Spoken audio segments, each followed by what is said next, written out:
and welcome to Drilling Insight. I'm your host, Jeremy Verduzco, and I'm here today with co-host Brock Yorty. How are you doing, Brock? Doing good, Jeremy. How are you doing? I'm all right. I'm wishing for a little bit more sun today, but the weather is trending upward, so I'll take what I can get. Today we're going to skip the guests, and we wanted to cover kind of an important topic in the industry, which is bringing younger and newer talent into the industry. And I was thinking about this topic as I was, I surf LinkedIn. That's part of what we do here at Driller is posting on all our social media channels. But as I'm going through there and in Facebook, I see all kinds of companies. We have incentives. We pay relocation. Please apply for our jobs. So I've got to think that it's an employee's market out there. So as a young person, as someone who's 17, 18, 19, 20, we wanted to talk about how you get into the drilling industry. So I guess my first question to you, Brock, since you've done hiring, what does the drilling industry look for in someone who's young and maybe inexperienced specifically in drilling? It's different for the size of the company. So if you're, a family business and you're 5-6 employees, that new hire is somebody that you've known in the neighborhood. It's a nephew, it's a cousin. They know the battle stories from Thanksgiving dinner and that type of stuff. And, traditionally it's been nepotism. We have somebody that already knows that Uncle Mike had to go out on New Year's Eve and change a pump for a large, agricultural deal that had livestock that required water. All livestock requires water, but one of those situations where you sacrifice the excitement of an evening to make sure your people are provided for, and then you scale up into a business that's got lots of things moving and whatnot, and it gets tougher because sure, we look on LinkedIn and we look on Indeed, and people can message us, but when they come in, it's this is a rough and tough industry. So if you come in and most of your career or upbringing has been in a situation where you haven't done a lot of hard labor, like for instance an editor. Yeah, exactly. But at the same time, I've had great new hires that I had no idea would have worked out, other than we default to trust and we give them a chance because we have this age gap, and we need I hate it when we say we need bodies. We need excitement, and it's our responsibility as the hiring company to excite them, retain them, give them the vision that it's going to be to do it. So are there if you're looking at a young person, coming out of high school or, in that kind of situation, what kind of raw traits are you looking for? Is it just someone that doesn't mind getting dirty? Is it, someone who's, mechanically inclined? What kind of traits are you looking for in that regard? And even Colin said this on our last podcast about drilling in Australia. There's no more farm kids, and so it was ideally we had somebody that had run heavy equipment growing up, had been taught by a mentor, a family member. Has no problem getting dirty because it's what has to happen today, and knows how things come apart and gets put back together. But our newest generations, when we look at Gen Zs, and now they've had like raw fast technology for years, versus you and I going from a flip phone to this person's texting me right now. I'm not paying the $7.99 to have 10 text messages or whatever, right? So now we have these people that adapt technology fast. It comes back to they're willing to learn. They have the information at their hand.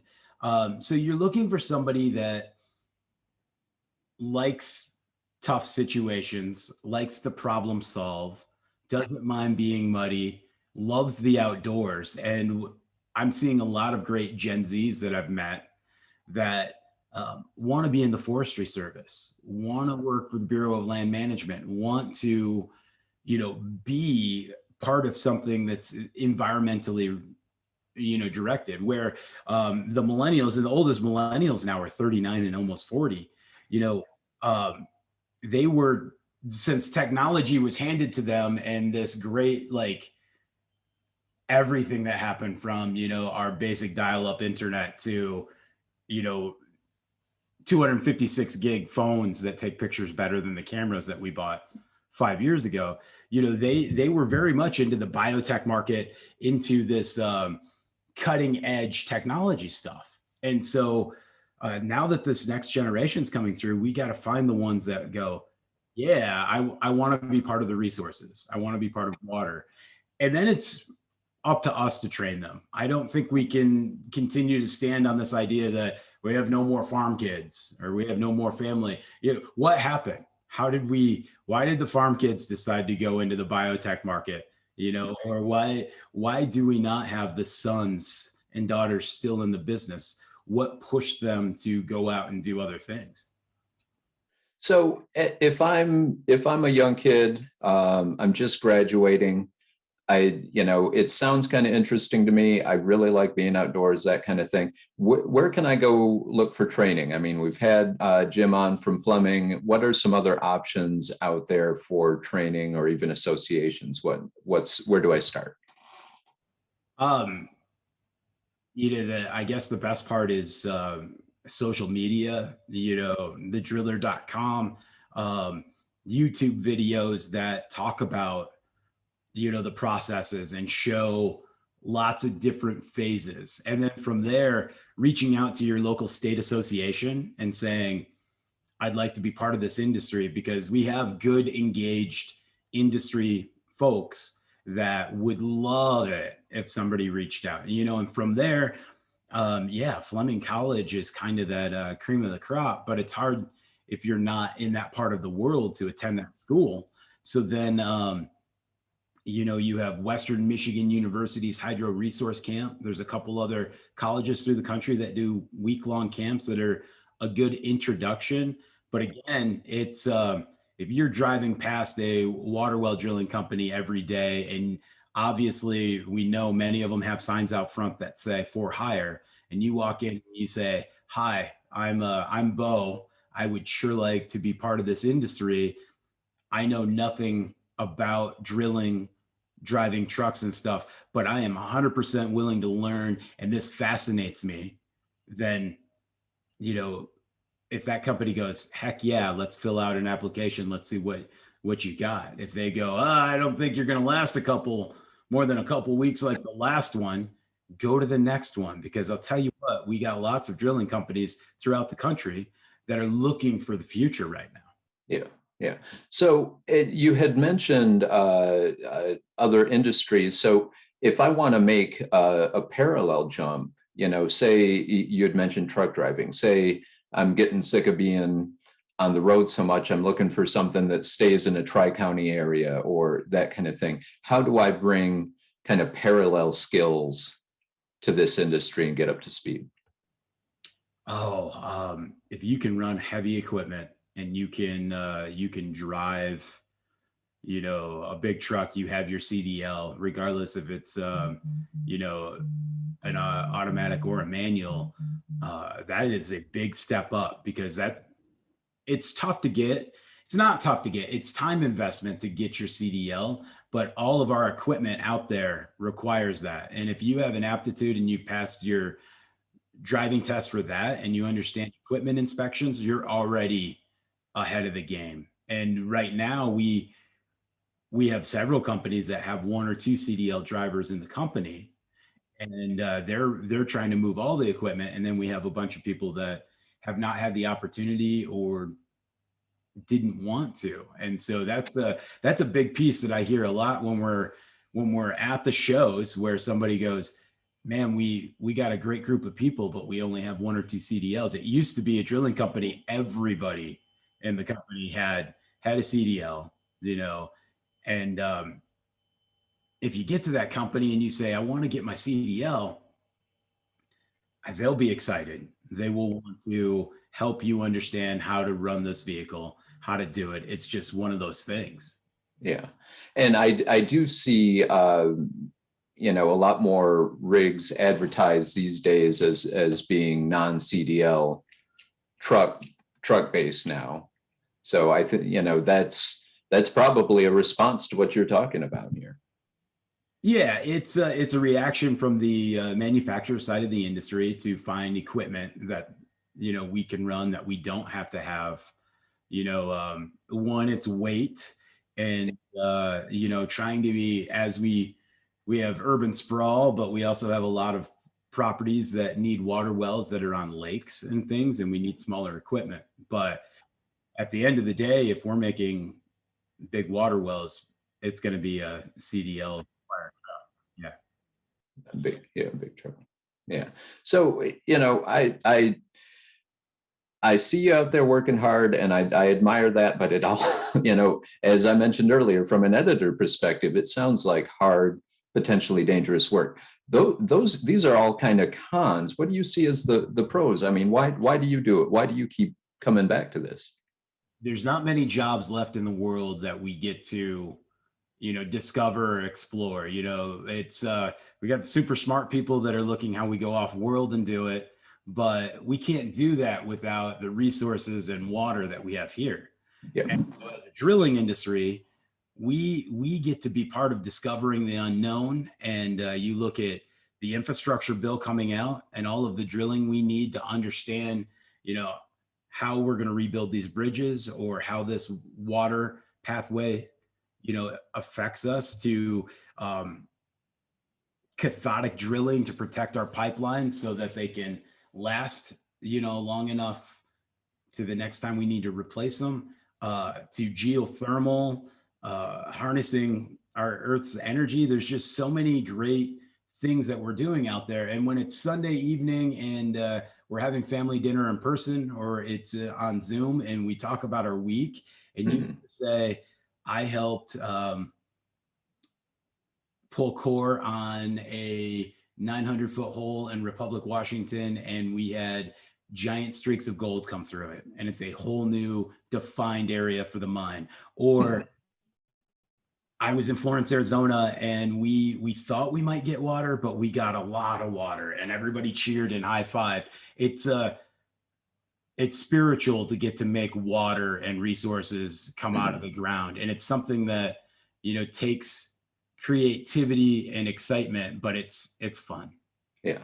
So let's touch on a little bit of quality of life, because I know at 18 I didn't want to do anything that I didn't want to do. You know, I didn't want to be away on weekends. I didn't want to, you know, I wanted to travel on my terms, that kind of thing. I was pretty bullheaded, but I think that's fairly common for an 18-year-old. So what is the kind of quality of life that I can expect if I'm going into this industry? Am I going to be away from my family a lot?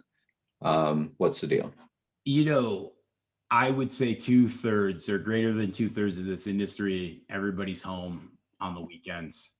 And sure, we have non-traditional hours, because as we start to drill a hole, sometimes you can't shut down. If it's 4 p.m. and we've gotten to bottom, we've tripped out, and we have to set casing, we're going to be there later.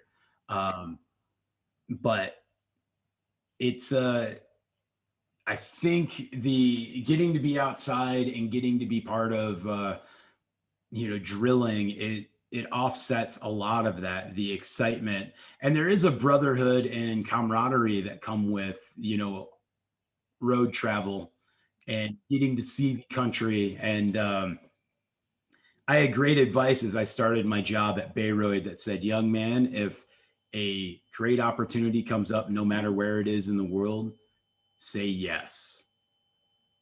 because you never know where it's going to lead you, what you're going to do, and that adventure aspect. If you do end up on the road as a new hire, and you guys work till 1 o'clock or 2 o'clock on Saturday, and you're going to take Sunday off to recharge, go explore, go to the state parks, go find that waterfall. If it's a brewery, go visit the brewery.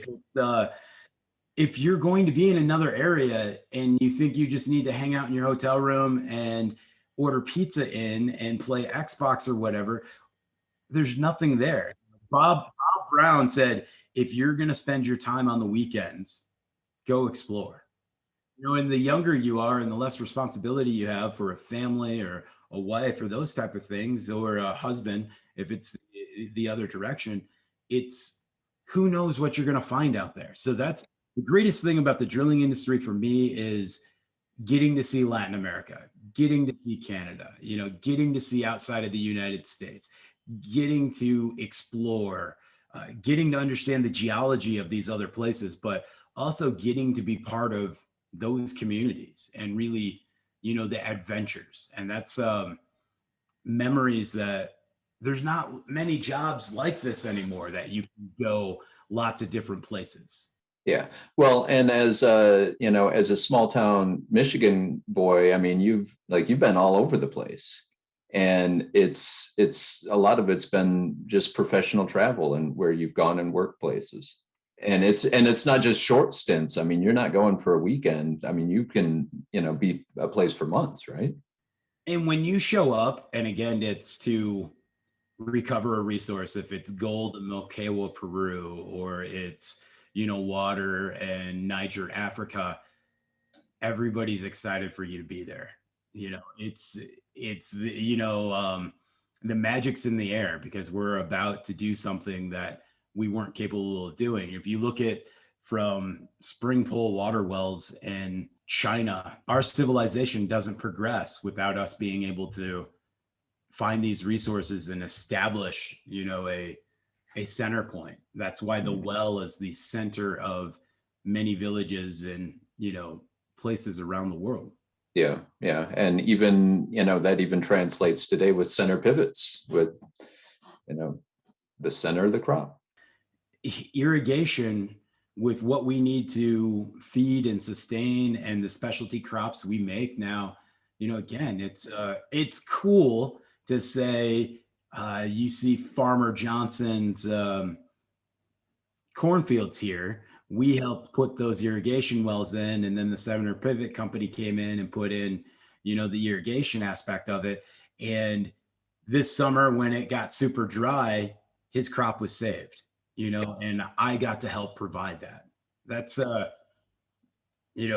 guess, short of being that triage doctor that, brings somebody back to life, getting to provide water as life and resources as life is pretty damn rewarding. Yeah. So, as a young kid, if I'm going around my neighborhood, I live in a pretty liberal area. I see all these no fracking signs and ban line 5 and that kind of thing. And setting aside the politics of that for a second, what do you say to folks that might be toying with the industry, but they have this notion that it's bad for the environment? Why would I go into that field? It's just dirty and it's gross, and it's not something that needs to happen.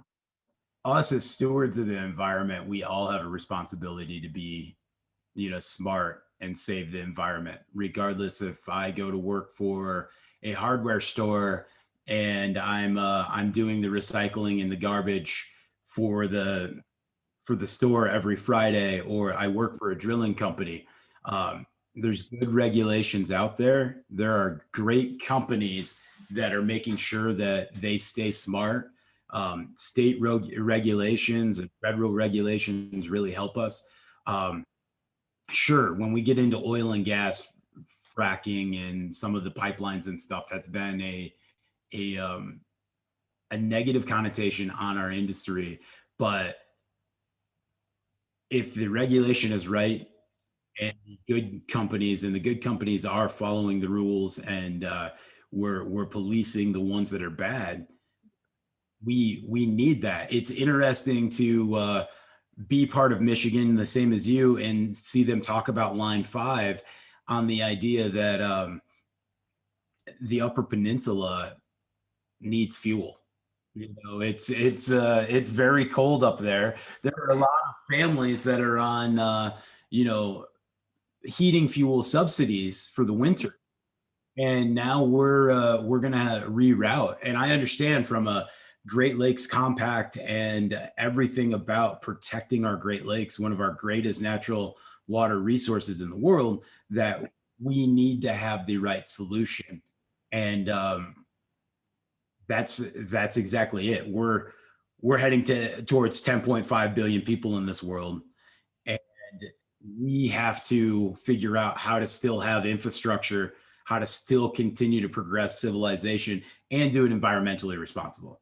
So if I'm a young man, young woman, and I'm passionate about what's happening in the world and in environmental regulation from climate change and whatnot, the global water crisis is the greatest thing that's coming.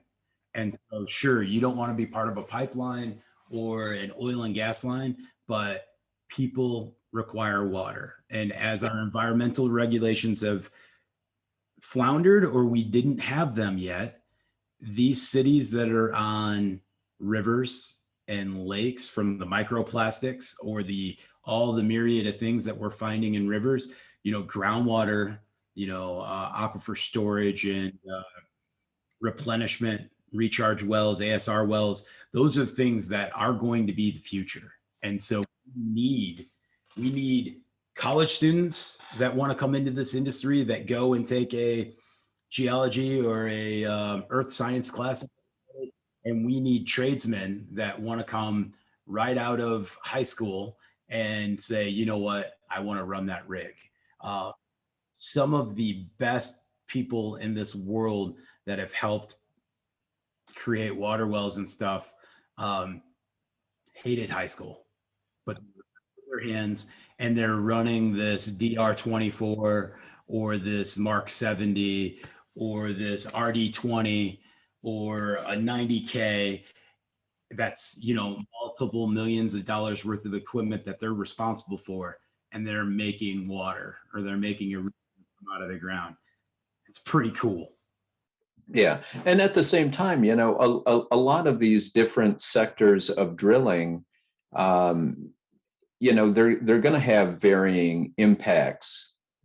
You know, if you're out doing geotech and all of your clients are, you know, real estate firms or architectural firms, you know, that's a complete different level of environmental impact than, you know, one of the big oil and gas producers or something like that. So there's a whole array of careers out there that, you know, you can argue have a pretty positive impact.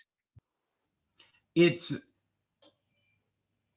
necessary. We have to be the responsible people and find out how we get the resources out of the ground. And the regulations are there, and it's us all taking and doing our part. No different than anything else. If you saw somebody walk up to a house and try to set it on fire, you would call the fire department and the police, right? You know, same thing. If things aren't right, it's our responsibility to step up and protect the planet.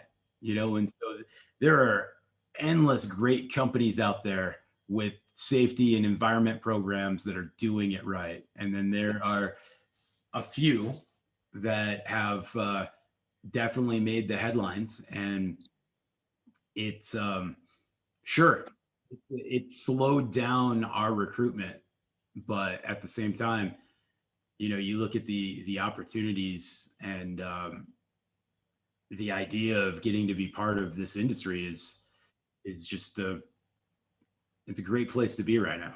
Yeah.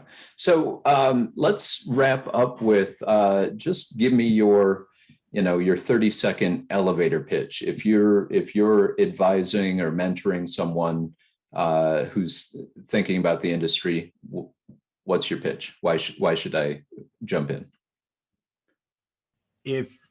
If you're an individual that, as you are driving across this country or any big civilization, and you're seeing drill rigs and you're excited about seeing what are they doing? What could they possibly be drilling for out in the middle of this field? If it's geotech evaluation, or it's a water well, or it's horizontal directional for fiber optics, and you go, I want to know more about that, then you're already wanting to be part of our industry. And then you look at the fact that as you listen to this or watch this podcast, all the bit of technology that's there, why we're able to do it is from a company that drilled and set the cell phone towers for 5G to the water plant and all of this precious resources that it took to build the laptop and the microphone and the cell phone and those things. And it's all part of our industry. And if you pick up rocks and you're like, this is a really cool rock and I'm going to take it home, and it's in your pocket and you have a pile of rocks at home, you should be in the drilling industry. If you really enjoy water and you're like, I don't like the way this water tastes, but I really love how the water over here tastes, or you like beer because 90% of beer is water, you should be in our industry. And all it takes is being excited, being willing to learn, wanting to discover the unknown, being a detective. It's about being outdoors and channeling that inner 5-year-old that's looking at, why is this lake here? Why is the sky blue? Those things, and growing it into what you want out of this industry. And if that's a project manager, if that's a geologist, if that's a driller, if that's a regulator, there's so many aspects. If that's in plumbing for bringing the water in, there's so many places that this industry is part of. And even if I'm in college and I have 3 years before I go off and I start my law degree or something that's secondary in college into a master's or something, and you have an opportunity to work for a construction company or a drilling company, the camaraderie with the people in the field, from being muddy and laughing to tough days to trying to figure out how we trench this, to getting to run different pieces of equipment and understanding. Because if we just look at the United States and you look at all the people right now that are working, from executive management and congressmen to doctors to accountants, to when you look at the big swath of the people that continue to progress what's happening, it's in the construction trades, it's in the drilling trades, it's in welding, it's in our infrastructure. And getting to be part of drilling is part of infrastructure. And then it's endless opportunities. You can go to the desert in Latin America, Atacama Desert. You can go into Northern Canada. You can go to Africa. There's so many places that this industry touches.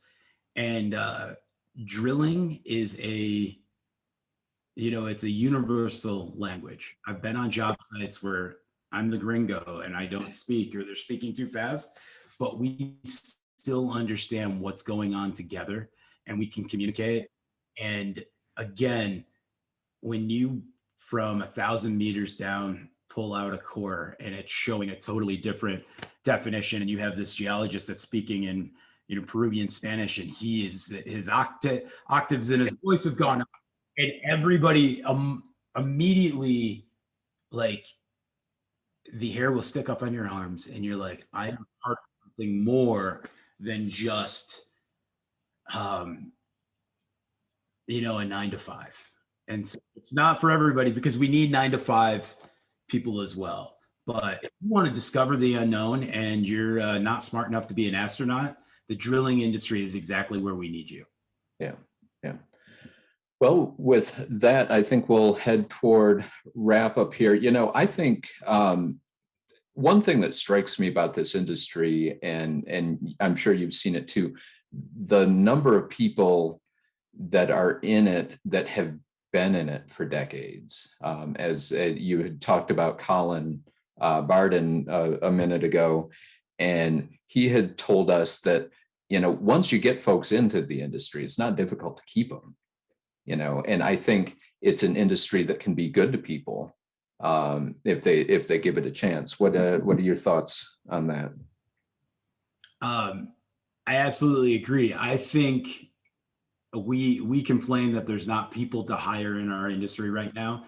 I think we need to look within our company and see what type of culture we are, how welcoming, and understand that the shift in technology has changed how our next generations have been raised, and so they're very inquisitive. That playing Minecraft, they are already designing, and I've said this before, we need the Minecraft folks to create a water infrastructure and planning and well drilling aspect of the game, because we have people laying out job sites and we have people looking at how this is going to be. So we have a new generation that's going to be more inquisitive.